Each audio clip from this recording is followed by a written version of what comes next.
Bonjour à tous, j'espère que vous allez bien. Aujourd'hui, on va terminer cette année avec la troisième et dernière partie de mes jeux de 2025. Si vous n'avez pas vu les deux premières vidéos de ce concept, pour rappel, l'année dernière j'avais vu une vidéo d'Iconoclast dans laquelle il était revenu sur tous ses jeux de 2024, et ayant beaucoup aimé, j'ai décidé d'aussi tenter cet exercice, mais pour mes jeux de 2025, et en divisant le concept en 3 vidéos. D'ailleurs, avec le recul, je reconnais que c'était un peu une connerie de procéder comme ça, et si c'était à refaire, je ferais tout en une seule vidéo. Avant de commencer, je tiens à rappeler que les deux premières vidéos parlaient des jeux auxquels j'ai joué les 6 premiers mois de l'année, et là, on va parler des 6 derniers. Vous pourrez aussi retrouver en description la vidéo d'Iconoclast qui m'a inspiré pour ce concept. Je ne vais pas rentrer dans tous les détails des jeux que j'aborde, sinon ça durait 5 heures, et si j'ai envie, je m'autorise totalement à reparler d'un de ces jeux à l'avenir dans une hypothétique vidéo. Voilà, maintenant que ça c'est dit, on peut y aller.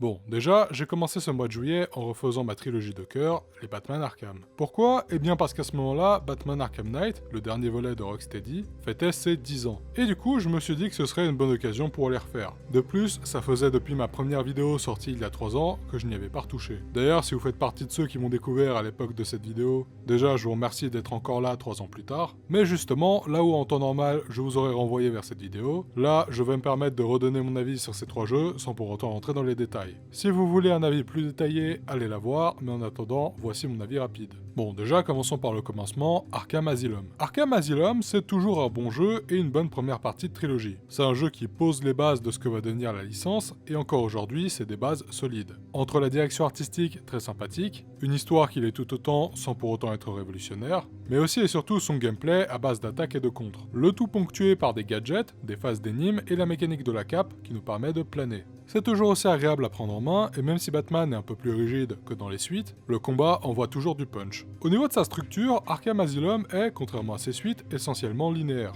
Ce n'est pas un couloir comme peut l'être un Uncharted, mais disons que c'est aussi ouvert que le premier Mafia par exemple. Dans le sens où le monde fait plus office de décor que de réel environnement. C'est ni bien ni mal, mais au niveau du post-game c'est un peu frustrant car mis à part les collectibles, t'as l'impression qu'il n'y a rien à faire. Mais justement, tout ça nous amène à Arkham City. Arkham City, c'est une suite phénoménale et je dirais même que c'est un cas d'école en matière de suite de jeux vidéo. Tout a été poussé plus loin. La direction artistique du monde, ou devrais-je dire de la prison, qui a un aspect dystopique, l'histoire est plus intéressante et se permet d'aller beaucoup plus loin entre la relation de Batman et le Joker, le gameplay de Batman est beaucoup plus maniable qu'avant, et même s'il n'est pas incroyable, on peut noter le gameplay de Catwoman qui a le mérite d'exister.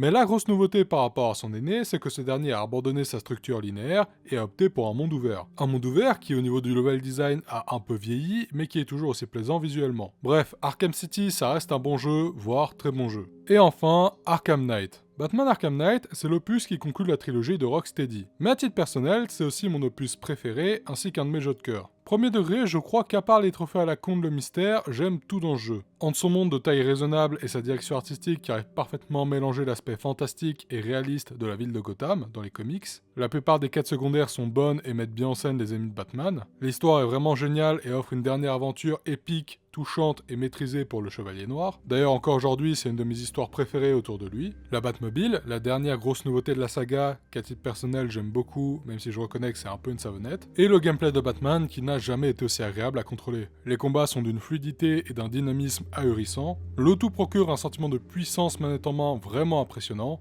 Bref, j'adore Batman Arkham Knight. Ah oui, et comme il me restait que quelques trophées sur la version console, j'en ai profité pour le platine. Après ça, étant donné que je n'avais pas comblé mon envie de me foutre sur la gueule, j'ai décidé de me tourner vers les jeux de combat. Et j'en ai profité pour découvrir une adaptation de manga que je voulais faire depuis très longtemps, en l'occurrence Dragon Ball FighterZ.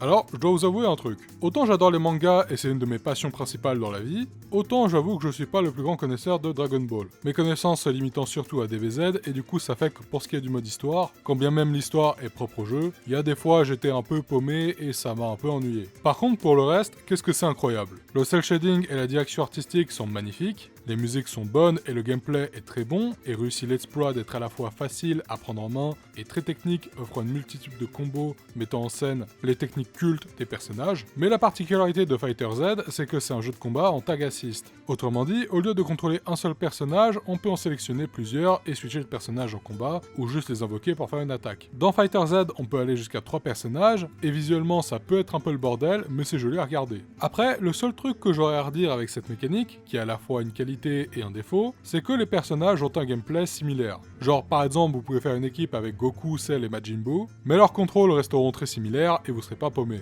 À titre perso, ça m'a pas gêné, mais je peux comprendre que ça dérange. En revanche, si je devais citer un vrai défaut du jeu pour moi, c'est que la moitié des personnages sont en DLC. Sur les 31 personnages du jeu, il y en a que 11 qui sont disponibles dans le jeu de base, et pour le reste, il va falloir payer. Je sais que les personnages bonus en DLC c'est énorme dans les jeux de combat, mais vous me ferez pas changer d'avis qu'on me force à repasser à la caisse. À part ça, j'ai adoré mon expérience avec Dragon Ball Fighter Z, et si vous êtes un fan de jeux de combat ou de manga, je vous le recommande. D'ailleurs, petit aparté, mais j'ai très hâte de voir ce que va faire Arc System Works avec Marvel Token. Après ça, j'ai voulu continuer avec une adaptation de manga avec laquelle je suis bien plus calé. Alors je me suis dirigé du côté des Arena Fighter et j'ai lancé un jeu que j'avais loupé en début d'année, Bleach Rebirth of Soul.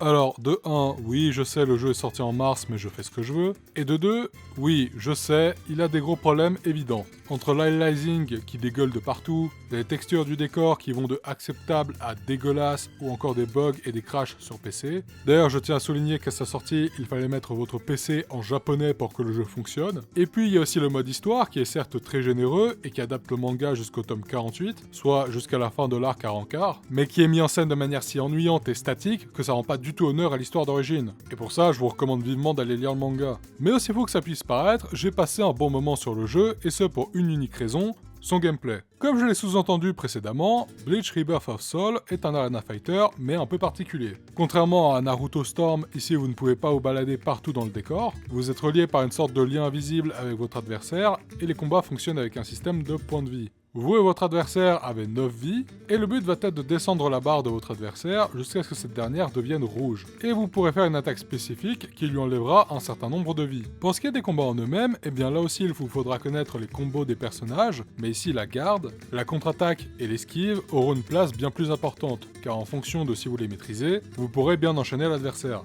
Ah oui, et comme dans le jeu de combat classique, plus vous mettez des coups, plus votre jauge en haut de l'écran se remplit, et quand elle est pleine, vous pourrez lancer une attaque spéciale, en l'occurrence les Bankai dans le cas de Bleach. C'est simple et agréable à prendre en main, et comme vous pouvez le voir à l'écran, les combats sont dynamiques, intenses, et on va pas se mentir, si comme moi vous êtes fan de Bleach, ça fait comme quelque chose de pouvoir incarner et combattre la plupart des personnages qu'on adore. Et c'est pour toutes ces raisons que malgré ces problèmes évidents, j'ai bien aimé Bleach Rebirth of Soul.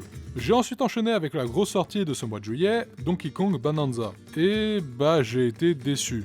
Pourtant ça partait bien. Bon, je vais rapidement passer sur le pitch du jeu car je pense pas prendre de risque si je dis que personne n'était là pour ça. Un gros méchant a volé les bananes de Donkey Kong et ce dernier va aller les chercher dans plusieurs biomes. Accompagné de Pauline, la fille qui chante dans Mario Odyssey. Donkey Kong Bonanza, c'est un jeu de gros bourrin. Donkey Kong peut tout péter avec ses poings, et justement, le but c'est d'explorer le monde en se frayant son propre chemin, en cassant tout sur notre passage, et en récoltant des bananes. Et si dans les premières heures de jeu ça marche bien, le tout devient ultra répétitif et se renouvelle trop peu. La direction artistique des mondes devient de moins en moins inspirée à mesure qu'on avance, et le pire c'est la caméra qui fait n'importe quoi dans les endroits exigus, soit 60% du temps de jeu, puisque vous creusez des tunnels quasi tout le temps dans le jeu. Bref, Donkey Kong Bonanza, ça m'a déçu, et je m'attendais vraiment à mieux de la part du premier jeu solo par Nintendo pour la Switch 2. Après ça, j'avais besoin de changer radicalement d'ambiance et je sais pas pourquoi, mais je suis retourné sur Battlefront 2 de 2017. Et c'était plus sympa que dans mes souvenirs. Je sais pas si c'est moi ou si c'est parce que le jeu a beaucoup changé depuis, mais j'ai passé un bon moment.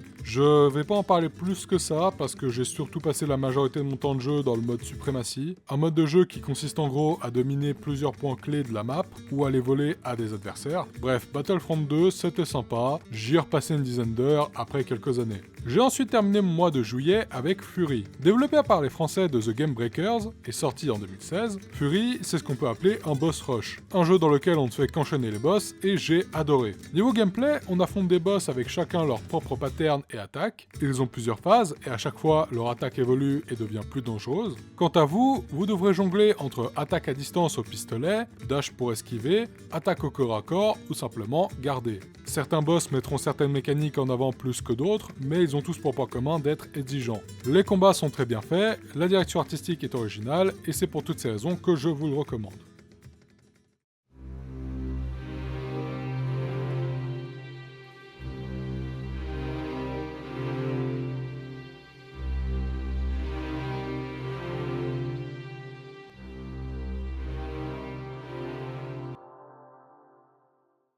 J'ai commencé août avec la grosse sortie du mois, Mafia The Old Country. Contrairement aux autres jeux, Mafia The Old Country se déroule en Sicile au début du siècle dernier. Cette fois-ci, on va suivre un homme du nom de Enzo, un homme ayant grandi exploité dans les mines. Après un événement au début du jeu, ce dernier va rejoindre la famille Torrisi et devenir un gangster. Et je vais m'arrêter là pour ne pas spoiler, mais aussi parce que Mafia The Old Country est un jeu très focalisé sur son histoire. Et autant le dire tout de suite, l'histoire est, à mon sens, le principal intérêt du jeu. L'histoire de Mafia The Old Country est bonne, les personnages sont attachants, la mise en scène fait le taf, le jeu des acteurs en VO est impeccable, et à l'instar du premier, je trouve que ce dernier n'a rien à envier au meilleur récit sur la mafia. Mais par contre, pour ce qui est de son gameplay, soyons honnêtes, c'est objectivement fonctionnel, mais il n'y a aucune originalité. On est sur un TPS classique. Les gunfights sont exécutés de manière académique et la conduite, en plus d'être horrible à manier et datée, est très arcade. Alors je vous rassure, ça marche relativement bien dans l'ensemble, et j'ai même platiné le jeu donc je peux pas dire que c'est lassant, mais honnêtement, à part sa représentation de la Sicile et les duels au couteau que j'ai trouvé sympa, et qui m'ont rappelé le final d'Uncharted 4, le gameplay est pas mémorable. Si je devais vous le recommander, ce serait pour son histoire, le reste à vous de voir. Après ça, comme je viens de le dire, étant donné que les duels au couteau m'ont rappelé le final d'Uncharted 4, eh bien j'ai relancé Uncharted 4. D'ailleurs, j'étais tellement au taquet que je l'ai aussi platiné, ainsi que son standalone Uncharted Lost Legacy. Bon, je pense pas avoir besoin de vous présenter Uncharted 4, c'est l'un des jeux les plus populaires de l'ère PS4.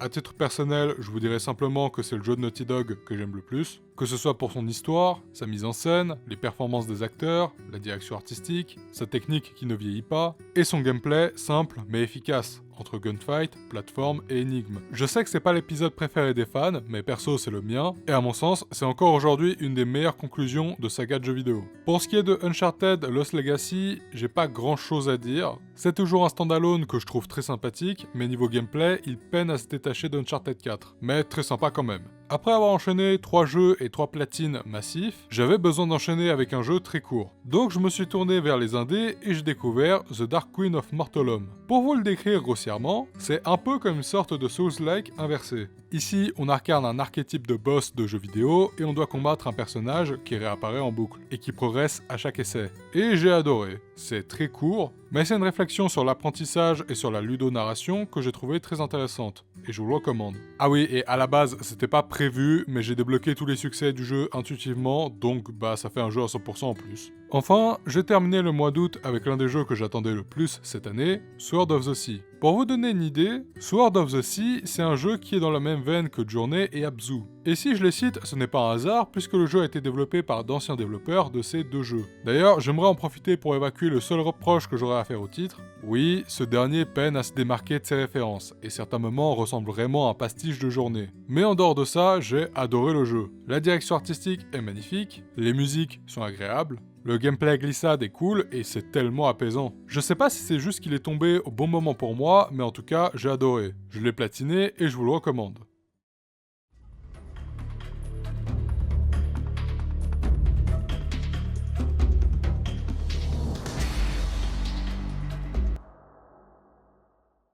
J'ai commencé septembre avec le remake de MGS3, que j'attendais beaucoup. Et je crois que c'est l'une de mes plus grosses déceptions de cette année. Alors qu'on soit clair, le jeu n'est pas mauvais, au contraire, je pense que MGS3 reste un très bon jeu, mais justement, c'est MGS3. Oui, je sais que Konami nous l'a vendu comme un remake très fidèle au jeu d'origine et qu'il fallait s'y attendre, mais là je m'y attendais pas à ce point. Le gameplay est tellement identique au jeu d'origine que j'ai pas réussi à distinguer qu'est-ce qui avait changé, l'histoire est identique au mot près, la mise en scène aussi, et plus largement c'est littéralement le même jeu avec les mêmes qualités et défauts. La seule grosse différence c'est que ici le jeu possède un style graphique plus réaliste entre guillemets, qui gâche complètement des scènes de l'original, en plus des problèmes techniques sur PS5 en prime. Honnêtement, je pense que même pour ceux qui n'ont jamais joué à MGS, je ne pourrais pas vous le recommander parce que le jeu ne fait aucun effort pour les nouveaux venus. Bref, j'ai trouvé ce remake assez fainéant, pas mauvais, mais fainéant. Et quitte à découvrir MGS 3, je vous recommande plutôt l'original. Après ça, pendant que tout le monde était en train de jouer à Silksong, j'ai enchaîné avec un des jeux qui m'avait beaucoup intrigué cette année, Chronos The New Dawn.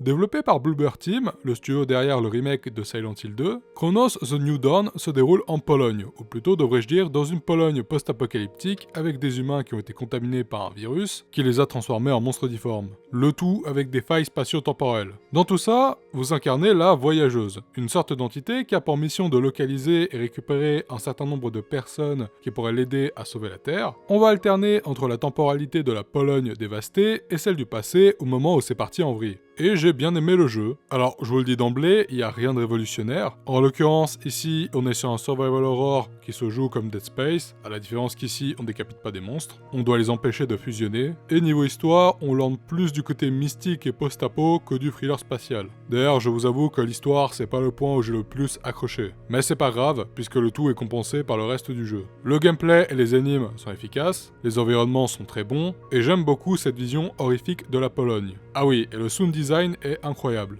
Les deux seuls vrais reproches que j'aurais à lui faire, ce serait peut-être son bestiaire de monstres, que je trouve pas très varié, et l'inventaire qui est peut-être un poil trop petit. À part ça, comme j'ai dit, j'ai bien aimé le jeu. Je l'ai d'ailleurs platiné, et je salue l'effort qui a été fait vis-à-vis des collectibles, qui ici sont beaucoup moins nombreux que dans le remake de Silent Hill 2, où je trouvais qu'il y en avait trop. D'ailleurs, justement, en parlant de Silent Hill, j'ai terminé septembre avec Silent Hill F. Bon, pour le coup, je vais pas m'étendre dessus parce que je lui ai déjà dédié une vidéo, que je vous invite à aller voir. Les seules choses que j'aurais à dire, c'est que déjà, je l'ai platiné. Et à propos de la saga Silent Hill, c'est que, pour l'instant, je suis très satisfait de son retour. Et j'espère qu'elle continuera dans la bonne direction. Et j'espère aussi que Konami garde espoir et qu'elle ne refasse pas les mêmes erreurs qu'à l'époque.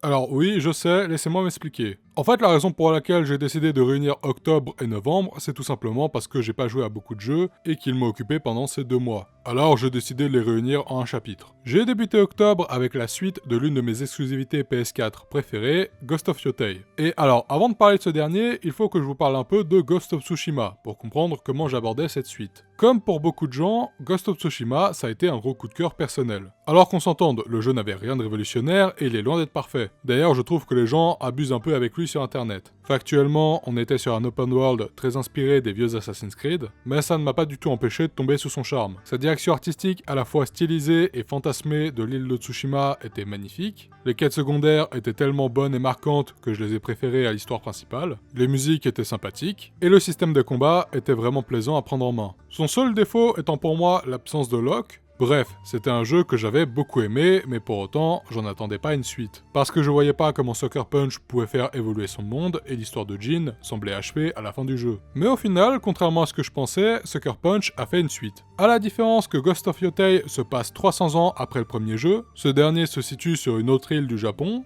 en l'occurrence la région d'Ezo, aujourd'hui connue sous le nom d'Hokkaido, et que cette fois on va incarner Atsu. Une femme en quête de vengeance envers un groupe surnommé les 6 de Yotei, qui ont buté sa famille quand elle était petite. Et bah finalement, j'ai adoré Ghost of Yotei autant que j'ai adoré Tsushima. Alors oui, certes, comme beaucoup de suites, Ghost of Yotei souffre un peu du côté 2.0, mais bah en même temps, ce dernier peaufine tellement les bases du premier jeu qu'il en est d'autant plus jouissif à jouer. La direction artistique du monde est toujours aussi belle, l'histoire et les activités annexes sont plus intéressantes, les combats et les duels au sabre sont toujours aussi plaisants. D'ailleurs, je trouve que remplacer le système de posture par de nouvelles armes était une très bonne idée, et ces dernières sont cool à manier, surtout la Yari et le double katana. Les seuls gros défauts que que j'aurais à lui reprocher, ce serait encore l'absence de Locke qui ici m'a beaucoup plus handicapé, et j'ai trouvé la plupart des quêtes secondaires moins marquantes que celles du premier, à l'exception des récits mythiques et de celles de Takezo. Alors qu'on soit clair, loin de moi l'idée de vous vendre Ghost of Yotei pour ce qu'il n'est pas, dans les faits, c'est aussi un open world relativement classique, mais à l'instar du premier, ça ne m'a pas du tout empêché de passer un très bon moment et d'obtenir le platine.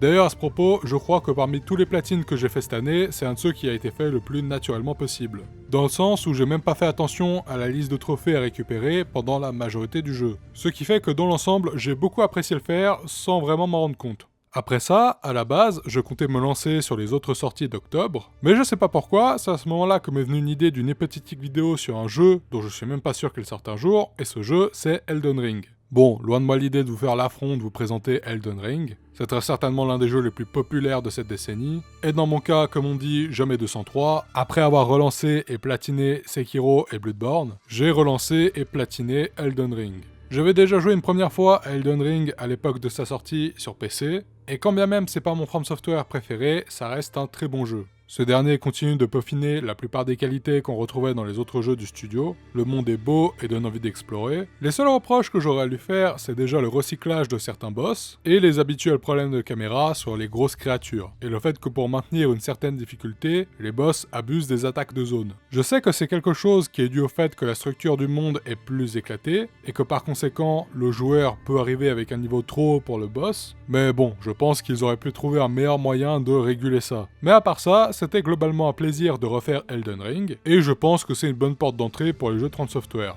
Et après ça, j'ai aussi refait le DLC en novembre parce qu'il est excellent, voire même mieux que le jeu de base, puisqu'il a aussi les mêmes qualités, mais presque sans les défauts.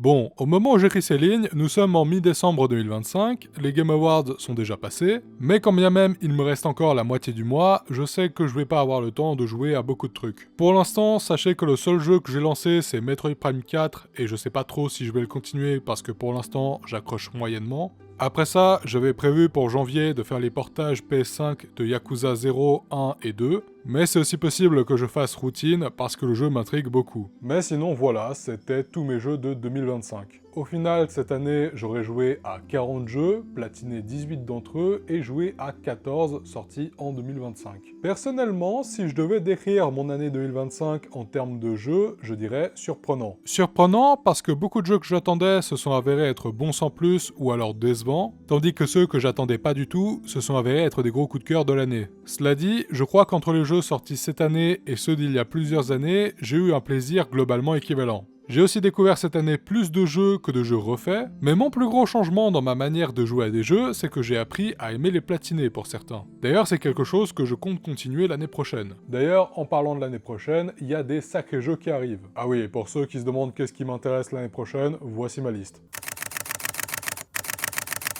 Est-ce que j'aurai l'argent et le temps de jouer à ces jeux ? Probablement pas, mais par contre, je dois vous faire une confidence, je ne sais pas si l'année qui vient, on va la faire ensemble. Je vous arrête tout de suite, j'ai pas dit que j'arrêtais, mais je vous avoue que actuellement, j'ai pas de vidéo prévue et j'ai pas envie de me forcer. Je vous cache pas que 2025, c'était une année assez compliquée sur YouTube pour moi, et actuellement, j'ai un peu envie de faire autre chose. Si j'ai envie de faire des vidéos, il y en aura, si j'ai pas envie, il y en aura pas. Sur ce, merci beaucoup de m'avoir suivi cette année, et sur ce, prenez soin de vous.